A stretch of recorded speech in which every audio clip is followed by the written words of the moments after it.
Hello everyone, welcome to Subtitle. இன்னைக்கு நம்ம சேனல்ல டேஸ்டியான ஹெல்தியான ராகி லட்டு எப்படி பண்றதுன்னு சொல்லி தான் பார்க்க போறோம். குழந்தைகளுக்கு ரொம்ப பிடிச்ச ஈவினிங் ஸ்நாக்ஸ். இத பண்ணி கொடுத்தீங்கன்னா சீக்கிரமா காலி பண்ணிடுவாங்க. அந்த அளவுக்கு டேஸ்டா இருக்கும். சரி வாங்க இது எப்படி பண்றதுன்னு சொல்லி வீடியோக்குள்ள போய் பார்க்கலாம்.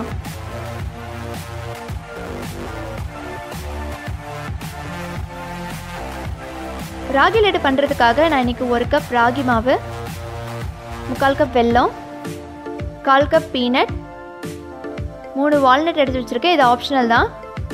10 பாதாம், 10 கேஷ்யூ நட்ஸ், 10 பிஸ்தா எடுத்திருக்கேன். இது ஆப்ஷனல் தான். 10 உலர்ந்த திராட்சை எடுத்திருக்கேன். 1/2 டீஸ்பூன் ஏலக்காய் பொடி எடுத்திருக்கேன். கொஞ்சமாக நெய் எடுத்து வச்சுருக்கேன். இப்போ நம்ம ஸ்டவ்வை ஆன் பண்ணிவிட்டு பேனை நல்லா சூடு பண்ணிடலாம். பேன் நல்லா சூடானதும் அதில் 2 டேபிள் ஸ்பூன் கீ ஆட் பண்ணிக்கலாம். கீ நல்லா சூடானதும் அதில் நம்ம எடுத்து வச்சுருக்க 1 கப் ராகி மாவை ஆட் பண்ணிவிட்டு அதை நல்லா ரோஸ்ட் பண்ண ஆரம்பிச்சிடலாம்.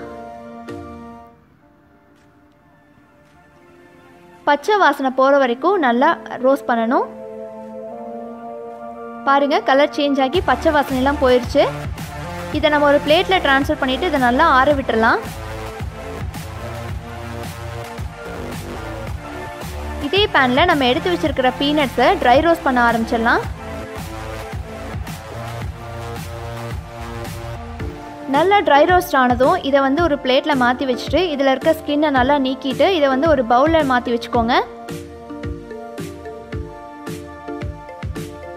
அதே பேனில் 2 டேபிள் ஸ்பூன் கீ ஆட் பண்ணி நம்ம மீதி இருக்கிற ட்ரை ஃப்ரூட்ஸ்லாம் ரோஸ்ட் பண்ண ஆரம்பிச்சிடலாம்.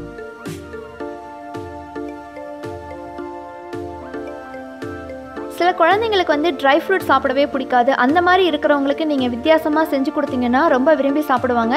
ஸோ கண்டிப்பாக இந்த ரெசிபியை வீட்டில் ட்ரை பண்ணி குழந்தைங்களுக்கு கொடுங்க. ரொம்ப ஹெல்த்தியும் கூட. இதை நல்லா ஒரு வாட்டி கலந்து விட்டுருங்க. இப்போ நம்ம எடுத்து வச்சிருக்கிற வால்நட்டையும் ஆட் பண்ணிக்கலாம்.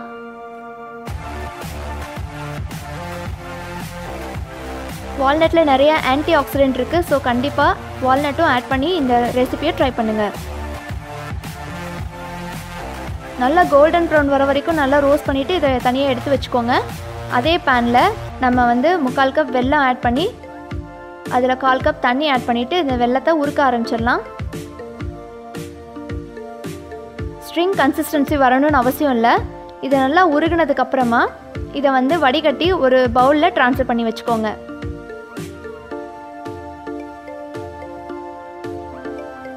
ஒரு மிக்ஸி ஜாரில் நம்ம ரோஸ்ட் பண்ணி வச்சுருக்கிற ராகி ஃப்ளோர், பீனட்ஸ், அப்புறம் ட்ரை ஃப்ரூட்ஸ்லாம் சேர்த்து நல்லா கிரைண்ட் பண்ணி எடுத்துக்கலாம்.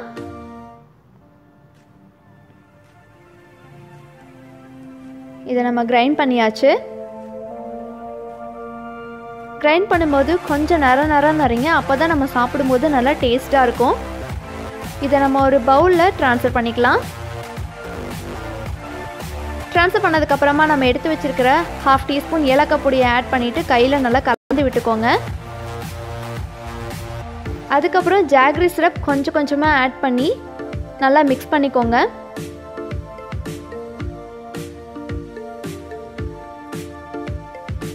உருண்டை பிடிக்கிற பதம் வந்ததும் நம்ம கொஞ்சமாக உள்ளங்கையில் நெய் ஆட் பண்ணிவிட்டு நம்ம உருண்டை பிடிக்க ஸ்டார்ட் பண்ணிடலாம்.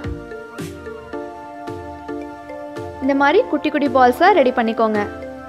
அவ்வளோதான். ரொம்ப டேஸ்டியான ராகி லட்டு எப்படி பண்ணுறதுன்னு சொல்லி பார்த்தீங்க. இந்த வீடியோ உங்களுக்கு பிடிச்சிருந்தா லைக் பண்ணுங்கள், கமெண்ட் பண்ணுங்கள், ஷேர் பண்ணுங்கள். மறக்காமல் மிஸ்ஸஸ் ஃபர்ஸ்ட்லேக்கு சப்ஸ்கிரைப் பண்ணுங்கள். கூடவே பக்கத்தில் இருக்க பெல் ஐக்கனை கிளிக் பண்ணுங்கள். நான் உங்களை அடுத்த வீடியோவில் சந்திக்கிறேன். அது வரைக்கும் பாய்.